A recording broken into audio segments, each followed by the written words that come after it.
guys, I'm so freaking excited to talk about this. Let's jump right in. I'm Kendall Hoeft. I am a life coach and an inspirational speaker. I am a stand in the world against shame and for freedom of expression, creative expression, self-expression, and an identity of security and wholeness. So let's talk about a shame-based identity. A shame-based identity means that you want to hide who you are. Can you relate to that? So many of us in our culture today can relate to that. So it's the pain of feeling that you're not enough, that you're not adequate, that there's something wrong with you. That's a shame-based identity.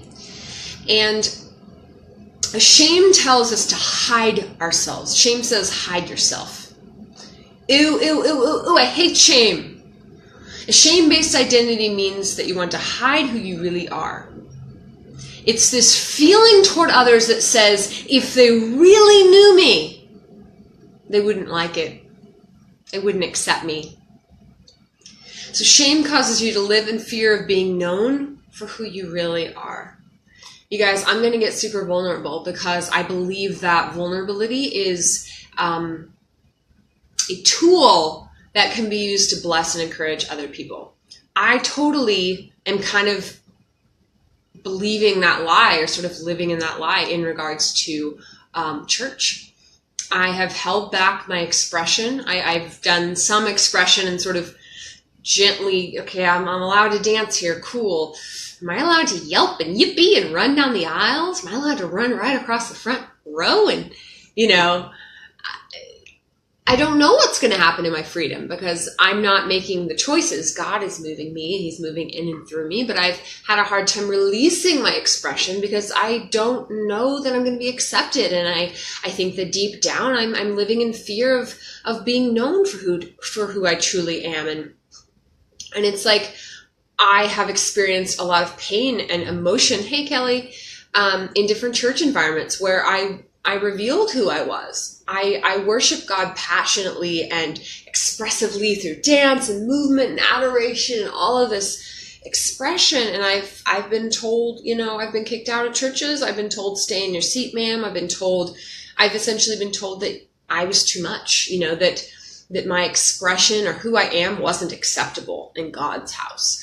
And really just been shamed and moralized by this religious spirit. And so even though I'm in a church now that I think probably would accept me in my full expression that God created me to praise him in, I'm afraid. I don't want to be rejected again. I don't want to be shut down again. I don't want to be told that who I really am before the Lord is not welcomed again. And so it's hard, and it keeps me from going to church sometimes. And because I don't want to do this half-ass version of expression. Like I'm so sick of can I do this? Okay, they're cool with this. Can I do this? And the levels and the layers, I just want to be free. I just want to be myself. I just want to be released fully.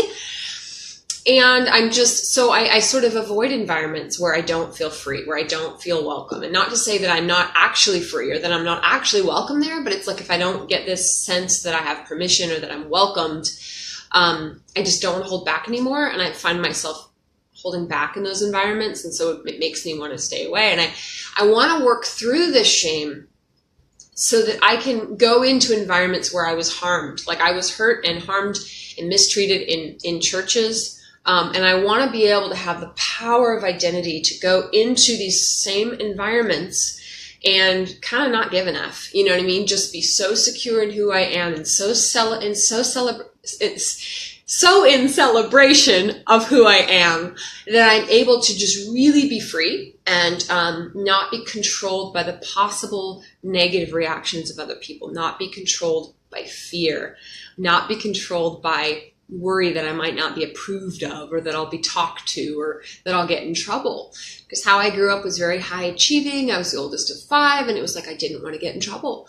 I didn't want to get, I didn't want to break a rule because my identity was so tied into the approval of my grandparents. And so I wanted to please them. Like I only got compliments when I was high achieving, when I was performing well, when I was winning awards and trophies, when I was doing everything right.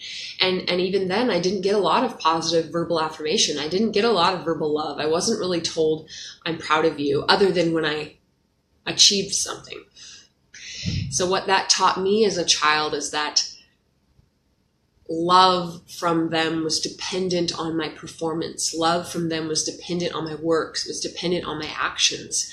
And so my life began to be a striving for perfection, because even though I didn't get a lot of verbal love and affirmation, it wasn't even seeking after that. It was seeking to avoid being criticized. It was seeking to, avoid an imperfection, because that way I wouldn't be told careless mistakes, or if I express my emotion, like, you're being ridiculous, like, you need to toughen up if you're going to make it in the real world. And these horrible, horrible things that were said to me as a little child, that taught me that I wasn't okay, and that my feelings and who I was, and that I needed to be ashamed of having feelings, of desiring to express them honestly, of being loud and big and everything that I am that's so glorious, and I'm so beautiful. God made me.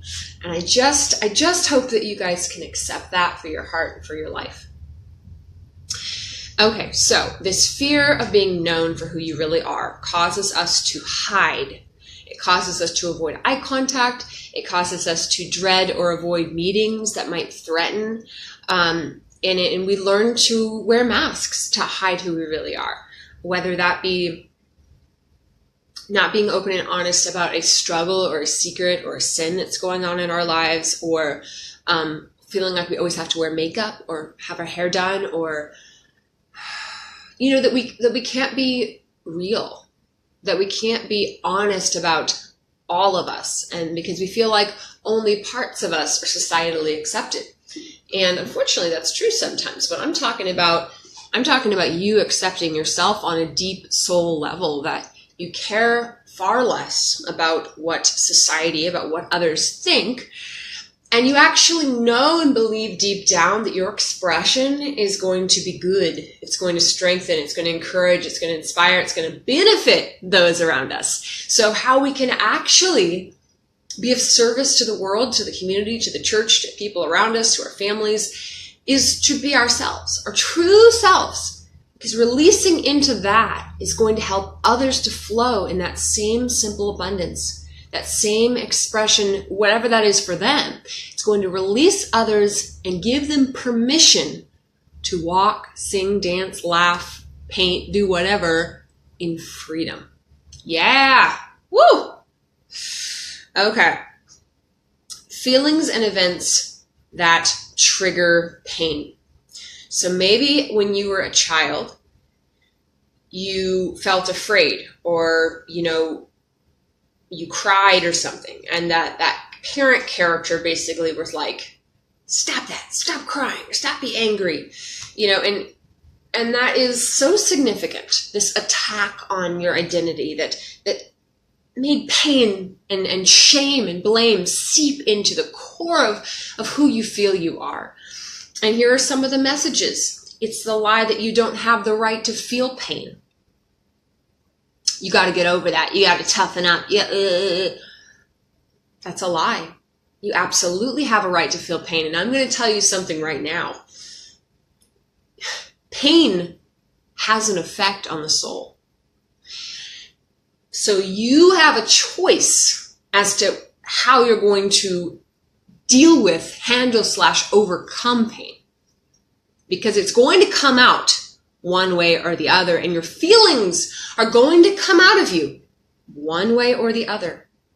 Either it comes out through accessing them, naming what the feelings are, feeling them.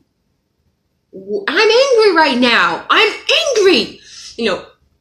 Whether that be through dance or, however you need to verbalize or express those emotions. Maybe a conversation where you're trying to talk through those with a counselor, and then eventually in a more loving way to the person that wronged you or whatever. And love can be still an expression of anger, right? You can love someone and be honest about your anger and about your pain. It's all about, I can do another video on this sometime, but it's all about how you direct that pain. You know, are you coming at your partner, you always, with an accusatory finger, or are you owning your own feelings and say, I feel really angry, like I feel really hurt. Can you help me with that? And so now it's two people on the same team working for a common goal, a goal of restoration, a goal of mutual understanding and growth. Another shame message, you don't have the right to be you. You must be someone else to be presentable. This is the lie that keeps me from showing up to church on Sunday. And, you know, I don't have a right to be who I am fully. I must dim myself. I must suppress myself on some level. I must limit my expression on some level in order to be acceptable, or else someone's going to come over. And because this is where I get it. They've done it many times before. And in my childhood, you know, like there was a cakewalk at the school and I wanted to dance from square to square. There was music and I just wanted to have fun with it. And, you know, my grandma said, don't do that. See, her fear and her own sense of shame transmitted into control. And she said, don't do that. People are going to think you're on drugs. And she was feeling a transmitted sense of shame from even though she wasn't dancing, I was just living my life, but she felt the need to suppress that. And, you know, you could argue that there might have been there might have been good intentions under that. Maybe like she was trying to protect me or, you know, whatever that was. But unfortunately, it was educating me that my expression and who I am is not acceptable. And so that's a lie that I've really had to work through in my adulthood, and to say like, no, like who I am is totally acceptable and awesome and good to go.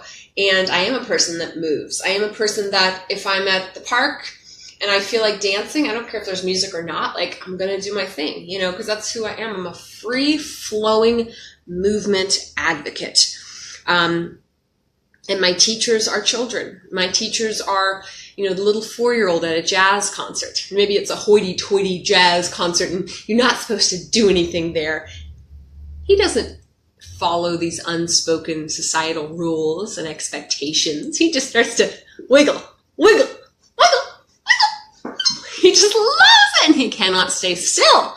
And neither can I. I can't stay still either. I can't even say still, let alone stay still. It's so fun to laugh at your own little mistakes or errors. I mean, they're funny. So just enjoying life, guys. Okay. Back to my message. Another shameful message is you don't have the right to be. Wow. How disgusting is that? You don't even have the right to be. To be who you be. To be who you are, to exist in honesty, fullness, authenticity. You don't have a right to just being yourself. Wow. And this is the shit that leads to depression, that leads to suicide, that leads to alcoholism, and all kinds of thoughts come out of this shameful sense. Like you don't even have a right to be you. Like, and so now we're okay, well, I've got all of this me coming up. I've got all this realism. I've got all this reality. I've got all these feelings. I've got all this expression. I've got all this hopes and dreams and all of these things that I want to birth into the atmosphere, that I want to do and be who I am. And I'm not allowed to. And so what do you do with all this stuff coming up? You squash it down. And one of the ways that we do that is, I'm going to speak from my personal experience, is with alcohol. I feel too much. I am too much, society tells me. So in order to be less than who I really am, I drink to numb my feelings, to make me not care. Because I care so much. I'm so passionate. I have so much to give. I have so many feelings. I have so much expression. And I'm not allowed to bring that into the world. And so dumb it down, suppress it, nullify it, make me dazed out and glazed out and lifeless, so that I don't have so much inside me. And then I feel hollow, and in that dimming of my light, like there's some kind of peace there, and it's not healthy. The healthy is to let out who I am into the atmosphere. But that's too scary, and there's so much rejection with that, and I'm afraid to be myself. I feel like I'm too beautiful, and I'm too wild, and I'm too expressive, and I'm too unique, and I'm too feminine, and I'm too all of these things. Thank you, Shannon. Yes, I am an empath, absolutely. And that's part of, I'm going to make a side note since you said that, because I love that comment. Check this out, sister. Thank you. I was told I was too sensitive for so long. And my sensitivity is such a beautiful quality. If you're a sensitive person out there, it allows you to be empathetic, be tender, be so kind, be sympathetic, be caring and compassionate. And so I wouldn't give up my sensitivity for anything. It's such a beautiful quality, and one that I was shamed for.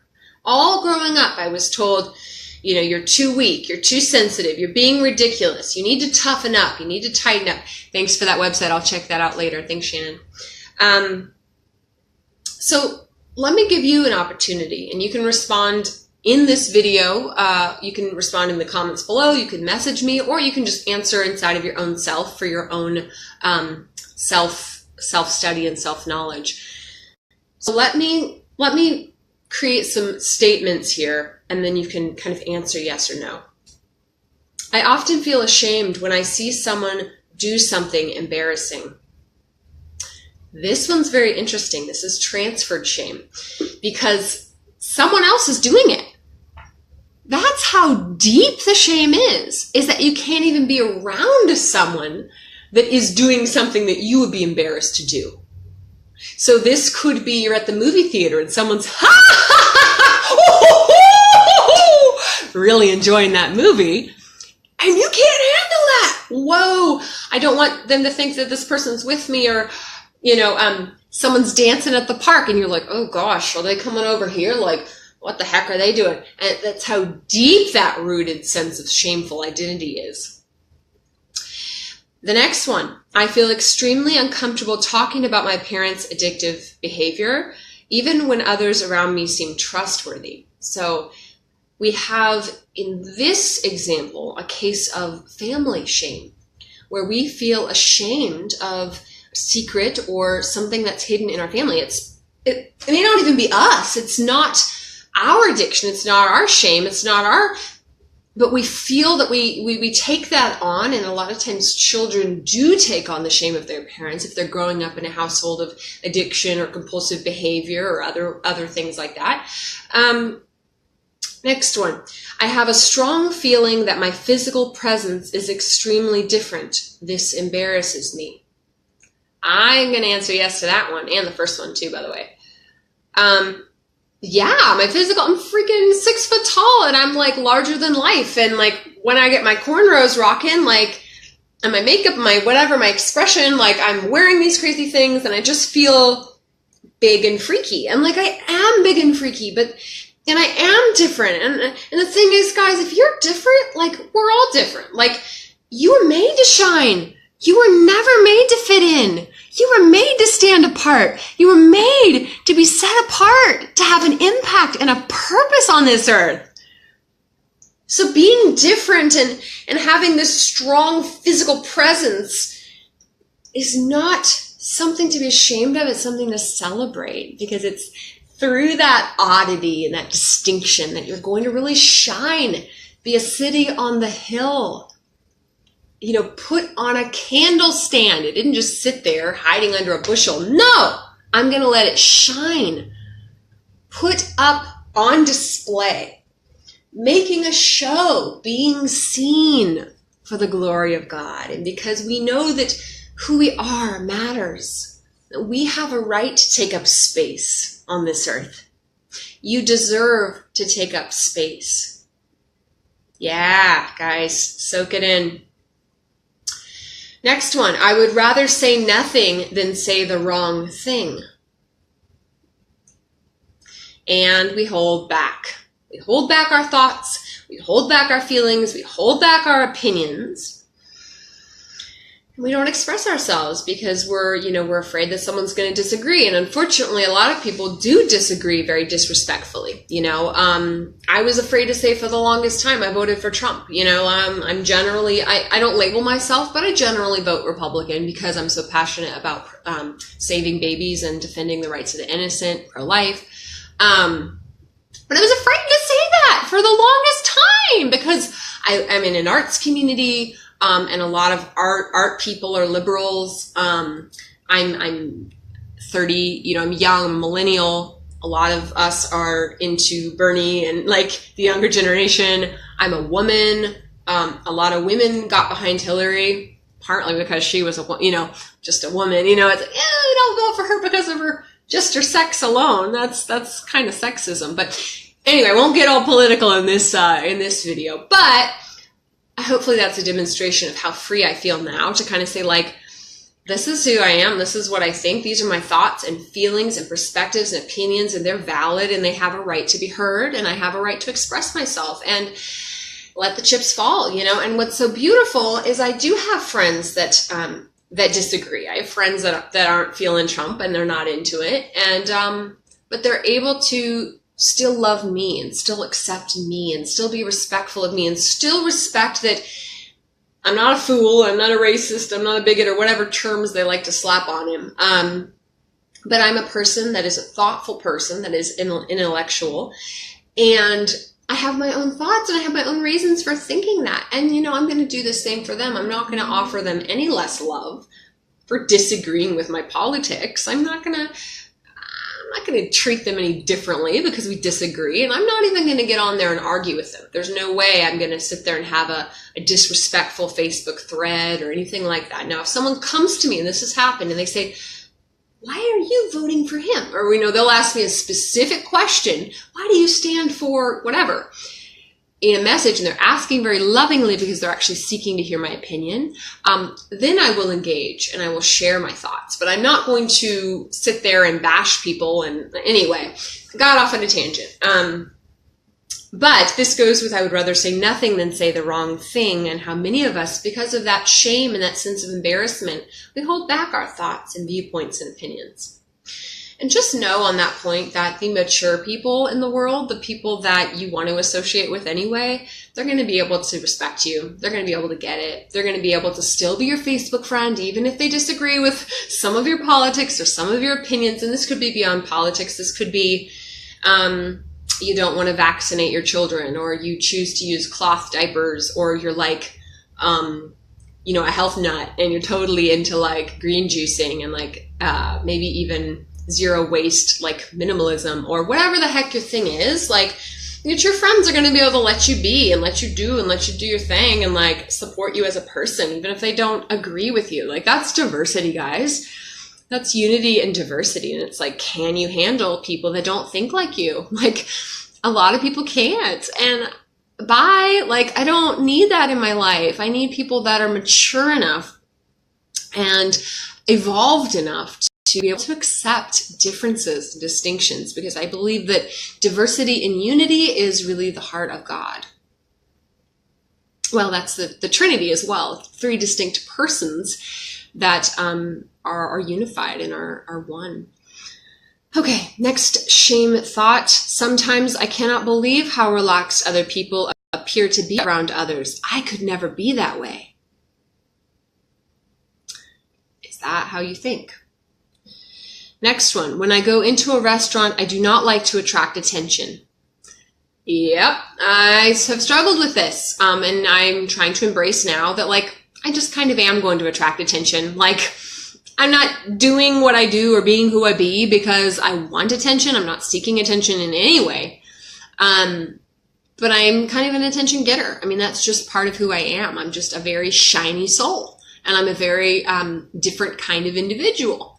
And people like to watch things that are interesting. They like to see what's going on with things that are sort of attractive and flashy and zany in those different ways. So I need to just embrace that I'm going to be seen, that I'm going to,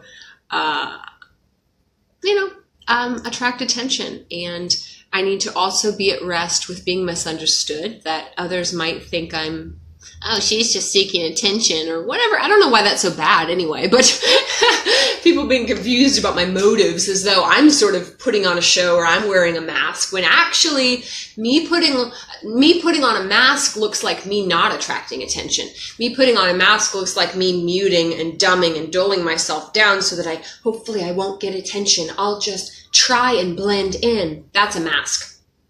Me unleashed is, and I don't blend in. Can you imagine a 30-year-old woman dancing around in the park? Nobody else is dancing. There's no music. There's no nothing. And she's just rocking out. You're going to get a little bit of attention. You're going to be misunderstood and rock on, because you're also going to have an impact. You're also going to be loved by those that are for you. And you're going to attract your community and your tribe and inspire and have an impact. So be who you are, guys. Rock on. When someone asks a simple question, I sometimes respond with a defensive answer that surprises the person asking the question. Okay? This indicates shame. Someone could be asking a simple question and then you're like, no, like you're already feeling, because what you're doing is you're feeling blamed. You're feeling accused. You're feeling attacked. Now the person, and I'm on the other side of this all the time because I love to ask questions. And so I'll say, for instance, like good example yesterday, I was at my little grocery store, Toonies. It's a natural health food store. I don't know why I shared that, but I guess I thought it was interesting. I'm like, yay, natural health. But anyway, they used to do freebie Fridays. And so every single Friday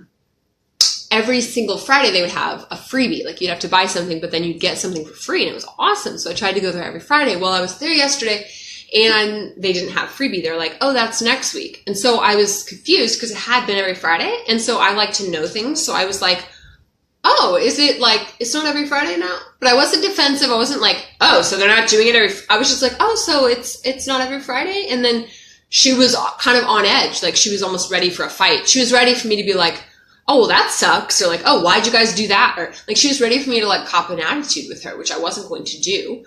But that was her own sense of shame or blame or feeling attacked. And then she gave me a calendar, because I also don't back off of people if they're emitting that sense of defensiveness. I don't then not go on to ask my question.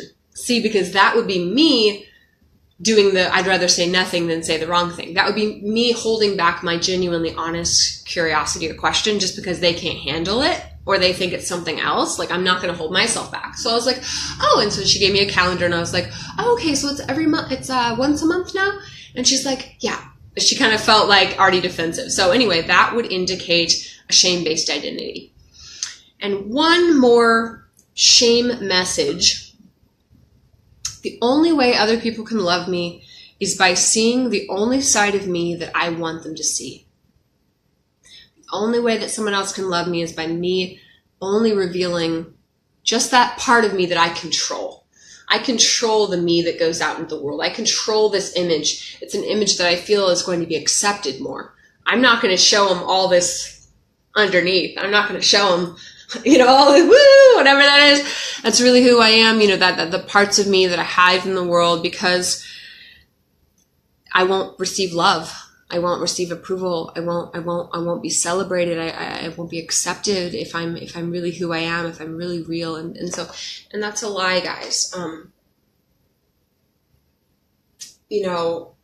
I just want you all to be transformed by the renewing of your mind, accepting who you are, celebrating who you are, getting into self-love, because self-love is not selfishness. Self-love is love, and God loves you. I hope that this video helped you to identify some of the ways that maybe you're hiding yourself. Maybe you're believing the lies that tell you that you're not enough or you're not worthy or who you really are doesn't deserve love. These are all lies. I'm going to be making some more videos soon about the dysfunctional family, about shame culture, growing up with this embarrassment of who you really are and the parts of you that you're hiding in society, beginning to release those out into the atmosphere, beginning to step into freedom, beginning to overcome fear and shame and control and suppression and step into true identity and liberation. So I'm Kendall Hoeft. I'm a transformational life coach.